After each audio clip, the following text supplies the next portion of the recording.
बदनावर क्षेत्र में सोयाबीन में पीली मोजक नामक वायरस के कारण सोयाबीन की फसल खराब होने की शिकायत कृषि विभाग को मिलने पर गुरुवार को कृषि वैज्ञानिक, ग्रामीण कृषि विस्तार अधिकारी, पटवारी एवं ग्राम सेवक द्वारा कई गांव का दौरा कर क्षतिग्रस्त फसलों का पंचनामा बनाया गया। वायरस आने के कारण पौधे बिना खोली वाले के होने के कारण कई किसानों द्वारा फसल काटकर मवेशी को खिलाई जा रही है। वहीं ट्रैक्टर ट्रॉली में भरकर गौशाला में भी पहुंचाई जा रही है। कृषि विभाग की टीम ने गांव-गांव जाकर किसानों के खेत में खड़ी फसल का मुआयना किया।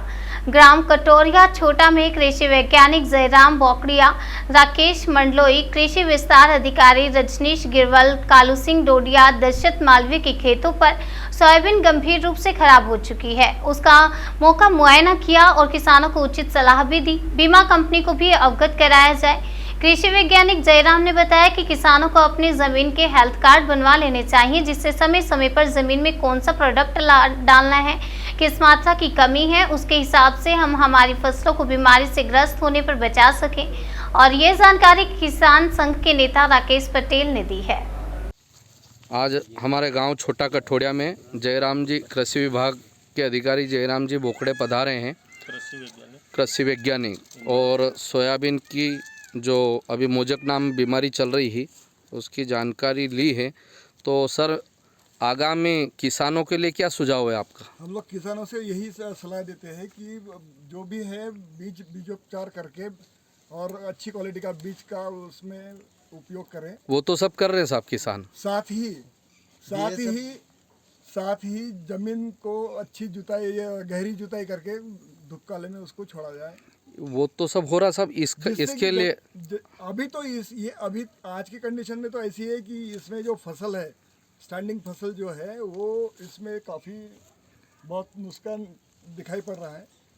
तो इसमें क्या है कि अभी ये कोई भी दवाई का अगर छिड़काव करते तो इसका कोई उपयोग नहीं होना जी, है ना। तो इसमें अभी बोलकर और दवाई छिड़क कर मुफ्त में पैसा देना कोई मतलब नहीं। हमारी यही राय है जी। ठीक सर, धन्यवाद। लेकिन आगे के लिए हमको हमारी खेत में अगर ये हम लोगों को फसल चक्र अगर अपनाते हैं तो इसमें हमें फ़ायदा मिल सकता है, क्योंकि हम एक ही फसल कई सालों से ले रहे हैं। दूसरी बात, हमारी जो बीज है, किसान बोल रहे हैं कि हम लोग अपने ही घर का बीज यूज़ करते हैं, तो भाई उसकी जो प्योरिटी है वो प्योरिटी नहीं है। कुछ हर चीज़ का एक अपना ये होता है, दायरा होता है। 5 साल 10 साल उसका ये रहता है। लेकिन वो अगर आप एक ही चीज़ अगर बार बार अगर करते हो तो उसमें इम्प्योरिटी आती है और उसमें जो अच्छी क्वालिटी की जो उपज आनी चाहिए वो नहीं मिलती फिर जी। और दूसरी बात, कभी कभी क्या होता है कि किसान हर तरह से कोशिश करता है, हर तरह की दवाई या हर तरह का उसको प्रबंधन करता है, लेकिन कभी कभी कुदरत की मार भी वो उसको झेलना पड़ता है। तो उसकी वजह से कभी क्या होता है कि ज़्यादा अगर बारिश अगर होती है तो अगर जल जमाव अगर हो जाए तो उससे भी बीमारी बढ़ती है। तो उसमें बहुत बार देखा जाता है कि आप देखो कि फसल की जो क्या बोलते हैं ऊंचाई है वो बढ़ती नहीं है।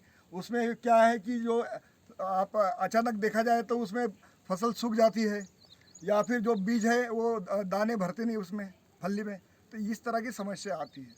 तो हम लोग यही चाहते हैं कि किसान अपने अगर एक ही अगर फसल लेते हैं तो उसमें भी कभी कभी अपने को जो उचित जो उत्पादन क्षमता है वो नहीं मिलती है। और इस तरह की अगर बीमारी, अगर ज़मीन में जो बीमारी एक बार आ गई है तो उसको अगर रोकथाम करना है तो हमें फसल चक्र अपनाना जरूरी है। जी सर, धन्यवाद।